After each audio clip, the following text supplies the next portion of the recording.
Welcome to this very special edition of the KAJ Masterclass Live, the show which ensures that you profit from your time spent here with experts, either through their industry insights, information, or simply learning from them.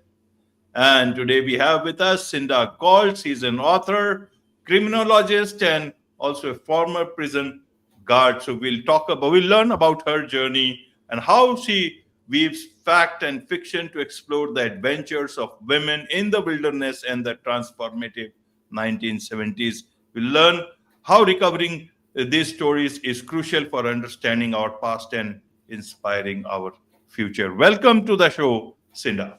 Thank you very much, Ajay. I'm pleased to be here.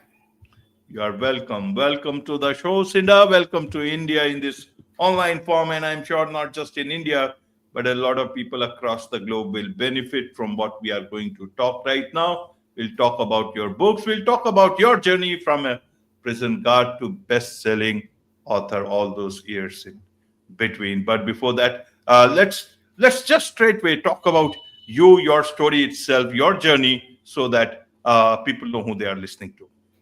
Okay, it never occurred to me to be an author until I was an adult. I loved school, and even though I had a somewhat tumultuous adolescence, I never varied from the idea that I was always going to go to school. But I followed my interests, and that led me to be doing an undergrad at the University of Guelph in the 1970s. And I was one of a group of women who started up a university club called Women in Crisis. And we set up a rape crisis distress line and started working toward shelter for victims of domestic violence. And I became the first director there after I graduated. And it was my job to actually set up the shelter, which I did. And after that was done, I figured I had worked with victims for quite a while, so I now wanted to go and see perpetrators. And that's where, as you mentioned, I became a prison guard in a maximum security wing that housed inmates convicted of sexual assault or arson or had mental or emotional problems. And I did that for 13 months and then went on to do my MA in criminology. And I did my thesis on domestic violence, and I graduated and I got the job of my dreams. I was director of a social service agency, and I hated it. I discovered I do not like being a manager. I do not like it when it's my job to make other people do their jobs. It's just, it seems like you're having to be mummy to adults, and they're just not cute enough. So I knew I was at a crossroads, and I had, working for a living is going to be hard one way or another. What could I do that would feel so deeply meaningful to me that it didn't matter what I had to go through to do it? And I made a few decisions then. And the first one was that I wanted to become a writer. And I started by trying to write a romance because that seemed to be what was being published back then. I had never read one, but now I consumed them by the dozens. And that ended up becoming my romance novel, Past Convictions. And that's a whole story. And then I decided I would go back to school, this time in English. I had been in social sciences. So now I went back into English because if I was going to enter the discipline of being a writer, I needed to know the background of my new discipline. And so I went in and did another MA, this time in English. And then I caught fire academically and went on to do a PhD in English, and I did my thesis there on 3 Canadian women writers who came to publishing prominence during the 1965 to 1980, what I call identity years. And that's a whole story. And then I decided I would also have my babies. And so I had 2 kids, two sons. And when they were 3 and 5 years old, I went to grad school. And if you ever want to encourage someone to be extraordinarily miserable, encourage them to do that. And after a very long time of doing my PhD and bringing up my kids, they mercifully went off to university, and I started teaching, and I had time to go back to doing some writing. And I felt like I wanted to be free after these huge projects I had done. And I wanted to be riding across the plain with the wind in my hair, feeling free as a bird. So I decided I would start researching the Jesse James gang, because they got to ride horses and do whatever they wanted. And that's when the first thread of my historical novel, This Godforsaken Place, started. And I built it up from there. So that was my long and winding road to becoming a writer. Absolutely, absolutely, Cinda, and it's a good one. Lot of learning. So let's learn first one of the things you talk about: tenacious women. Yeah. What do you mean by tenacious women? Are you a tenacious woman yourself? How do you do? And how do you look at tenacious women in today? Are there tenacious women in today's time? Okay. Yes, I count myself as one. And I have realized when I look back over the stories that I've told, the books that I have written, there always is a tenacious woman at the middle of it who is insistent on having her own adventures. Instead of sort of accommodating to what expectations are of hers or getting stopped by obstacles, she is determined to live a meaningful life in her own terms and what that means to her. And what that means is that she's willing to take whatever consequences, to go out and make her own mistakes and learn from them and not let that stop her. And in all three of my historical fiction, I have built the story around that kind of determination. And that's how I would define a tenacious woman. Is she is determined to live out her own values and what's important to her. And each obstacle that comes up is just a new obstacle to be surmounted in some way. Absolutely. And what about today? We don't get to hear this word tenacious, tenacity. Mostly we talk about resilience, and other words seems to have taken over this particular word. Are they the same thing, or are they two different words, Cinda? That is a very good question, because I think it does speak to something that has shifted. In the 1970s, and when, I'm an old-fashioned feminist now, but what we wanted back then was everybody just get out of my way. I'm willing to take my own risks. I'm willing to do what is important to me. Just get out of my way while I go and do that. And that's the tenaciousness. You use the word resilience these days, which is very interesting because it has become very victim oriented. And the shift seems to have become more that it is society's responsibility to protect me. Where we did not care about society. We wanted society to be just, so that we didn't want, for example, the criminal justice system to be tilted against women being able to seek redress for sexual assault or domestic violence or anything like that. But so if things were just, we were quite willing to take our own risks. And now it seems that the responsibility is being shifted onto society. It's society's responsibility to take care of me. And so I am a victim, and therefore resilience is what I need to put my energy into. And the thing that makes me a bit nervous about that is it sounds almost Victorian, that you need a chaperone or something to protect you. And that just goes completely against what we wanted in the 70s. We did not want any chaperones. We wanted to take our own risks.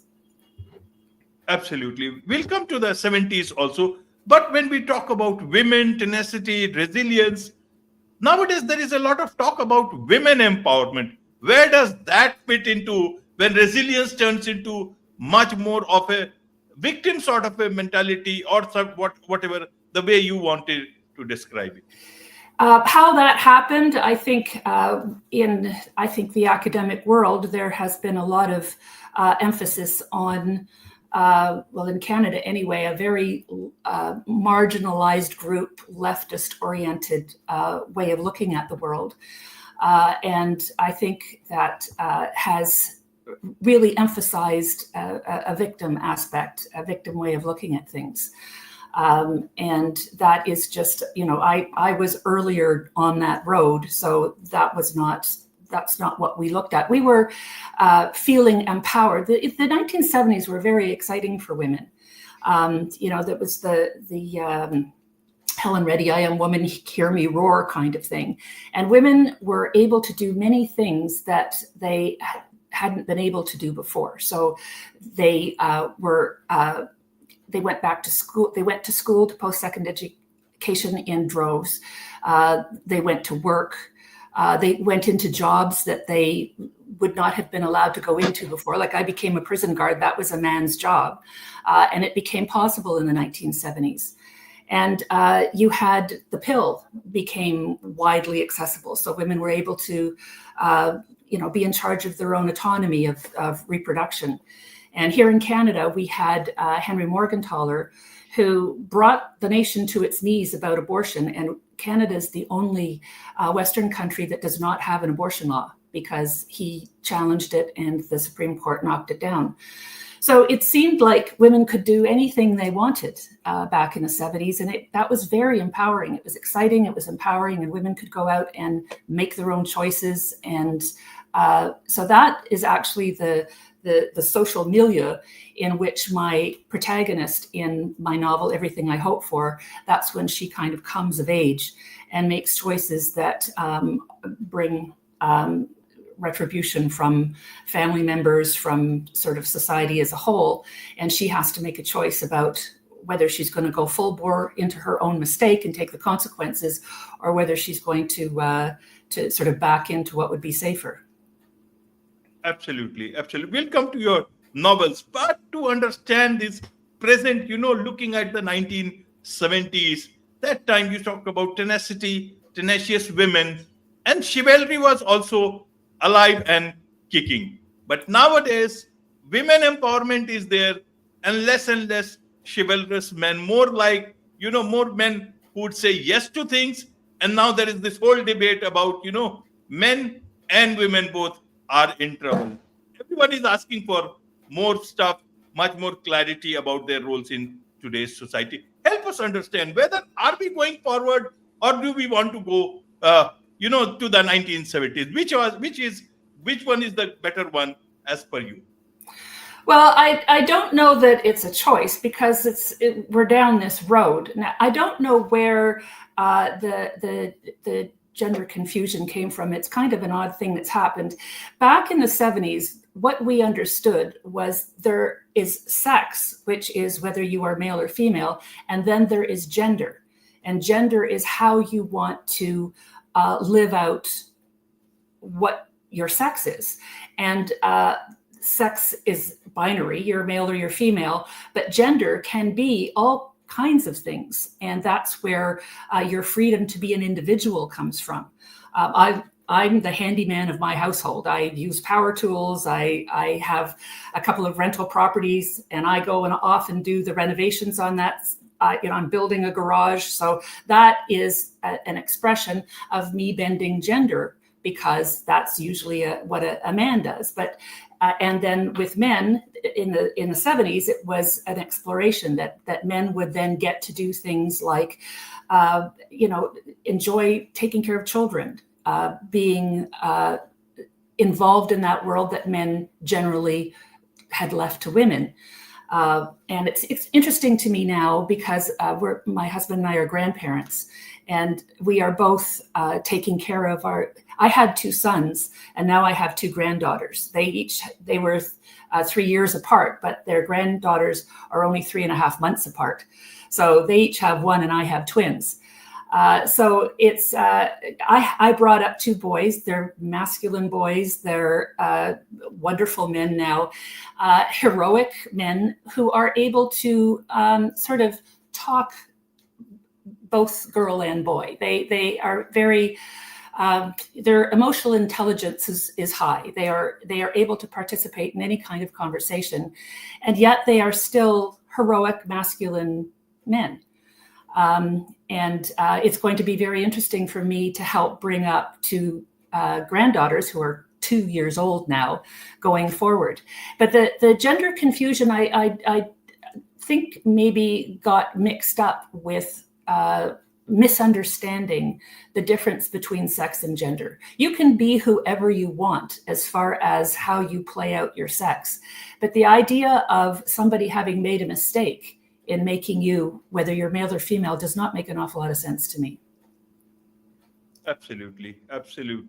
Cinda, now let's get to your books. Okay. Several books, and different timelines of this book. On a romance book, and then there is as you talked about your sons and granddaughters. One took the got for second place. That time you raised your two sons, and then in 2023, that was the a small compass. You welcomed your two granddaughters. Help us understand about this timeline of your books. Normally, writers continue to write. How did you manage to keep that motivation alive at different points in time, Cinda? Well, certainly when I was younger and I had my own young children, I had to fight for my writing time. And it's interesting that now I am doing the same thing with another generation. I still have to fight for my writing time. And I think that is okay because it keeps the writing really fresh and important to me. I have to fight for my time to do that, which means every time I get to do it, it's an exciting thing for me. I wonder what it would be like to have all day, every day, just to write. It's almost like having too much of something, and it would become a bit of a lonely burden. But it's never been that way for me. But I started researching for this godforsaken place, and that was after my kids went off to school. And I was researching the Jesse James gang, and I was really surprised at how close the history was of the Jesse James gang to what was going on in Canada. The border is out there; they're very close, and it was the Louis Riel Rebellion in 1885 in Canada. And I became very interested in Gabriel Dumont, who was Louis Riel's right-hand general, military general. And I found him interesting because he was kind of a contradiction. He was, by all accounts, a brilliant tactician. And if he had done what he wanted to do, he may well have won that rebellion. But Louis Riel kept saying to him, God doesn't want you to do that. And he would pull himself back and not do it. And I found that kind of an interesting thing for a military man to be doing, pulling himself back like that. So I was interested in him, and I was interested in Annie Oakley, who was also alive at that time on the American side of the border, because she was the Wayne Gretzky of her time. She, instead of a hockey stick, she had a rifle, and she was just so much better than anybody else. So I wanted to include those two historical people. But I created a fictional woman who was a 22-year-old immigrant from England, and her mother died with regrets on her deathbed, saying that she wished she had been more adventurous, that she lived a life too small of a compass, which is where I got the title for the next book. So after she dies, she and her father decide to make a great big trip over to northwestern Ontario in Canada. And when they get here, he falls sick with consumption, and she's thinking, oh my God, I'm going to be left on my own in the middle of nowhere with the shopkeeper's son expressing way too much interest. So she buys a rifle just to feel like she can do something. And she's out in her very rocky back 40 practicing, and she stumbles over a Jesse James gang a wounded Jesse James gang member. And she's just bending over to find out who he is and what he's doing here. And she gets shot at from behind. She wheels around with her rifle, and she shoots dead the Pinkerton cop who was tracking him. So she has a big problem on her hands. And that launches her on her epic journey. And when I realized that Gabrielle Dumont and Annie Oakley were in the Bill Cody Wild West show in New York at that time, I now had a journey that she would go out to Winnipeg and Manitoba, down into New York and over across, and they would all meet up, and hijinks ensue, as they say in the business. So that was the first historical romance, and that was after my kids went off to school. And then when I was researching for that book, I was reading a fur trader's journal from earlier in the 19th century, in 1806. And in the journal, there was an asterisk that went, and you look down at the bottom of the page, and the writer said, a surprising thing happened tonight.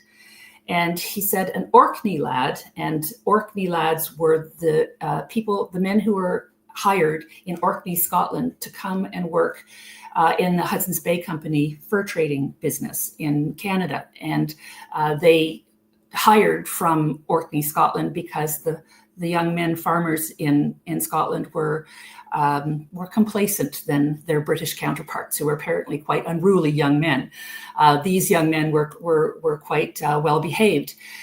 So one of those employees who worked at the Hudson's Bay Company asked to warm himself on the hearth. And I said, for traders talking now, I said, that's fine. I went off to my room, and then I was summoned a short time later, and I went down, and lo and behold, the Orkney lad was having a baby on the hearth. So when I read that, my head exploded, because it was like, oh my God, there's a story here. I want to tell it. So I started researching that, and I discovered her name was Isabel Gunn, and that someone else had beaten me to it and written a novel about her. And I went and read it, and I was so surprised how differently I saw it from how that author saw it, who she was, what her motivations were, what kind of a person she was. So I thought, well, I'll write my version, because, this is quite the journey and quite the story. And while I was researching her, I discovered there was another woman. Her name was Marie-Anne Gabry, who from Masquinongé, Quebec. And she felt madly in love with a coureur de bois who blew into town from out west. She was determined she was not going to be a farmer's wife. So he wasn't a farmer, but he was coming back with 7 years' pay to buy a farm, not realizing that he wasn't going to be able to do that, because the Bonaparte War at the time meant that wood was so lucrative that people were not selling their farms. They were taking the wood off the land. So they got married really quickly, and he discovered he had to go back out west. And she said, well, you better take me, because if you don't, then you're never going to see me again. So she becomes the first sort of customer for the voyageurs going out west. And she and Isabel Gunn both wind up at the same fur trading post in Pembina. It was in Canada then. It's in North Dakota now, when they changed the boundaries there. And there were two fur trading companies across a very small river called the Pembina River. So Isabel Gunn worked for the Hudson's Bay Company, and Marie-Anne Gabry was there with her husband at the Northwest Company, and they were spitting distance from each other. And these two women had their babies within a week of each other. And there's no record of them ever having met. So in my story, they meet, and they need to help each other survive some major things that happen. So that was the second one. And then, as you say, the third one jumps forward to the 1970s, a very different time period. And that is probably the most autobiographic in spirit book I will ever write. It's not, I don't claim that it's autobiography, but a lot of what happened in it, that history I lived through. The first two novels, I came to understand those worlds by researching. But in the 1970s, and apparently if you set your book more than 50 years ago, it's considered historical. So I'm walking, talking historical. And I lived through those times. And so the experience of history is different because it's in the background, and the sort of the more sensual, emotional experience of the history of your times is being played out in that story. Absolutely. So is everything I hope for? What does the title mean? And is this already out? Tell us a bit about, so that, and who is this book for?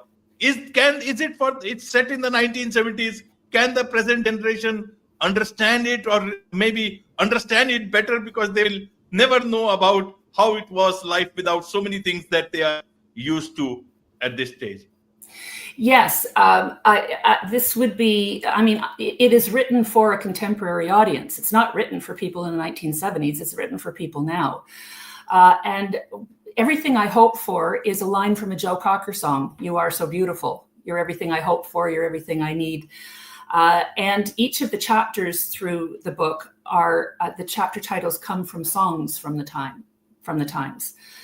So, that would be another thing for people to go back and discover. Lots of times people hear a song that is the most recent song of a band or a singer, and then they discover there's this whole history behind that would be other songs that they would find interesting and enjoy. My kids, for example, when they were sort of 10, 12-ish, we gave them Abbey Road in their Christmas stocking in one and Led Zeppelin in the other one.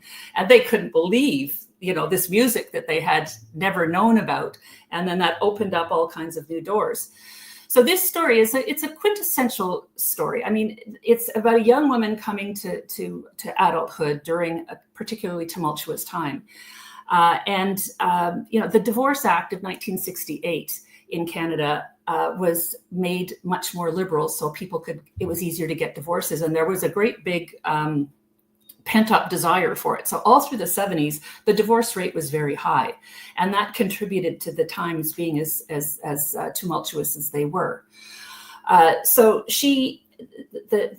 the protagonist ends up coming into adulthood. And this story could have gone in a few different directions. It could have been a Romeo and Juliet kind of story where true love was interfered with by family members. It's not that kind of story. Or it could have been, that she goes off into the world, she learns how hard it is in the world, and she comes back home where, her bed is still made and her trinkets are still on her shelves. That is not this story either. The home has already blown up by then. And there's nothing to come back to. Or it could have been just a naturalist kind of story where everybody's destroyed and they're all victims, and it's not that kind of a story either. It is the story of how she goes out into these tumultuous times, and she takes her lumps, she makes her decisions, and you watch her struggle to learn about her world and herself to find a life that's going to be meaningful to her. So that's kind of a timeless theme that anybody can relate to, that it is a confusing place in the world to try to figure out how you are going to not just survive, but thrive in it. And you kind of watch her in real time as she goes through and makes these kinds of accommodations. So everything I hope for is her going after tenaciously everything she hopes for, and what she does to try to find it. Absolutely. And talking about everything I hope for, how do you look at your own life? Is it all about everything that you had hoped for, it has turned better or not so good? How would you like to put your own life in perspective when you vis-a-vis the title of your book? I never imagined my future. I was always very much, I'm going from this thing that I find absorbing and interesting, and the next thing that feels that way to me, I'm going to go on that. I never projected what my life was going to be like. And I kind of write that way as well. I have a concept for the story, but I like the sense of discovery as I go through it. And all kinds of options are open, and you're making choices, and you're seeing what the repercussions are to the choices. So I've kind of lived my life that way, except that there are certain choices that you make that become, 20-year commitments. Like if you're having my babies, this is, once you're on that treadmill, there's no getting off. And the same thing with starting a PhD. That's a very long process, and you're committed to it for a long time, which is fine because I found those two big projects fascinating. Bringing up children, when you think about it, every other job in the world that you have is to try to make human life better. And when you are bringing up a child, you're actually making the human life. You're actually molding a human being. And I just find that fascinating. And it's just as fascinating now with my granddaughters as it was with my sons. And then at the same time, I was doing an intense academic thing, and my brain was on fire the whole time. So it was very fulfilling to do those two things at the same time. And I didn't think about being a grandparent until, my daughters-in-law were pregnant and my life was going to change. So I don't anticipate what my future is. So the answer to your question is that my life is much richer and happier than I would ever have imagined. But I didn't need to plan it to be that way. What I needed to do was insist to be a tenacious woman and insist on having a meaningful life. And at those points in your life where you get to make those kinds of decisions, you need to be very good at making good decisions. And I would say the biggest decision is who you decide to love, because that's going to govern the happiness of your life for your whole life. Absolutely. And to the present generation, when you talk about tenaciousness, is that how do you like them to understand this word in today's time and not the resilience word which has almost replaced it? What would be your wisdom sharing for them in today's time? I would suggest, and this is what I'm going to teach my granddaughters, is because probably of social media and how integrated we are with everybody else's opinion, that you need to trust yourself and tune much of that out. Maybe in the 1970s, you were told what to think, who to be by people you knew. Now it's just sort of exponentially. You're told what to think and who to be by people you don't know. And the challenge is the same. You mentioned my romance, the Harlequin. That was my apprenticeship in writing, and I did that. And now, 37 years later, I got my rights back from Harlequin, and I revised it. And it was an interesting process because I had, in the original one, I had phone booths and landlines and tape recorders, and I wrote the thing on a manual typewriter. So I didn't have an electronic copy of it for my new publisher who wanted to republish it. So I had to learn from my millennial kids about an image to text software so that I didn't have to retype the whole thing. So I revised all that with the technology, and the love story stood. I did not have to change the love story. So there is a basic humanity about us that has not changed. And it is still our responsibility to figure out who we are and to take complete responsibility for who we are without allowing the world to tell you who you are. And so there are ideologies out there, there always will be, that are going to explain the world in a sense. And it's your job to think your way through that and insist on connecting with reality that is bigger than you. Absolutely. Well explained, Cinda. And I'm sure a lot of people will understand it in the right way because so much of social media has actually, if you can use the word, polluted a lot of minds. But I want to understand one more thing now, is that republishing that book, Harlequin Super Romance, now in present time. So that's a lot of things. New book published. What next? What is it that you are working on? What is it that you seek for yourself now? What I seek for myself is just to tell my stories and get them out there and hopefully connect with readers who enjoy reading them. My next book that's coming out next year is actually a children's book.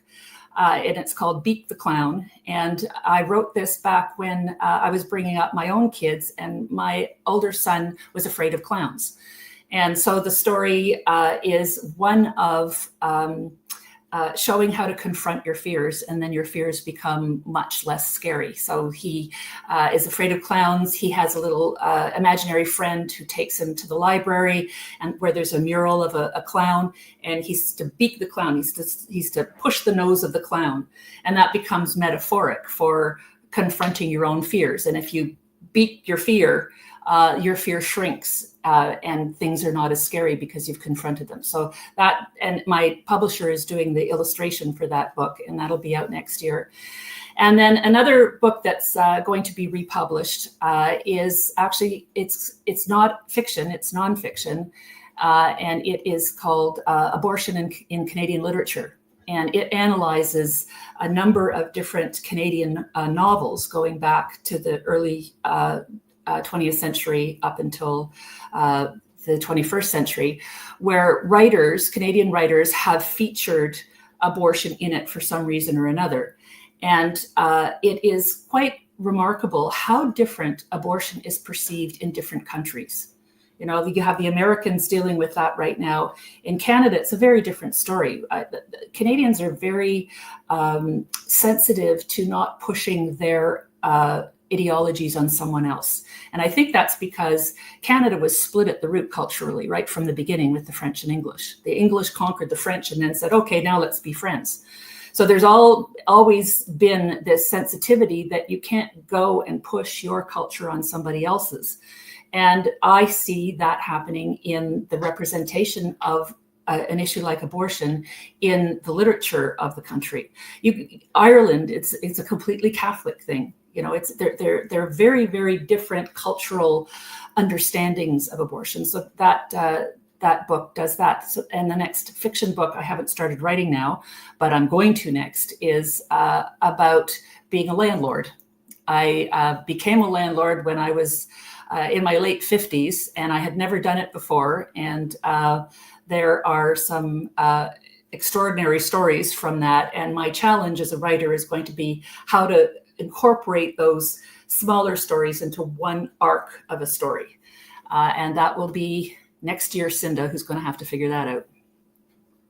Wonderful, wonderful. So many stories yet to happen, so many stories yet to come. There is so much to learn about your journey, learn about your books, and I'm sure a lot of people would want to connect with you, learn more from you, about your upcoming books and your past books. What's the best way for them to do so, Cinda? Well, they're welcome to come to my website. And if you Google my name, all kinds of stuff will come up. Just put in Cinda Gault. My website will come up, cindagault.com. And I invite your readers actually to go to my website and leave their email address, because I have a free webinar series that I offer that tells the history of genre in English. So, you know, people say, oh, I love historical fiction, I love romance, I love this, I love that. Those kinds of stories, those genres of stories did not come out of nowhere. They were all invented by writers over hundreds of years. And the story of it is quite interesting. So I have 10 episodes that are only 10 minutes long each, but they tell how we got from wild romance back in the 1400s to realism, which is much more of a 20th century thing, and how people figured out new genres along the way. And I will send those to people if they'd like to come in and give me their email address to send them something. Wonderful. With this, it's a wrap on this very special edition of the KAJ Masterclass Live. Thank you so much indeed for joining us. Thank you for having me.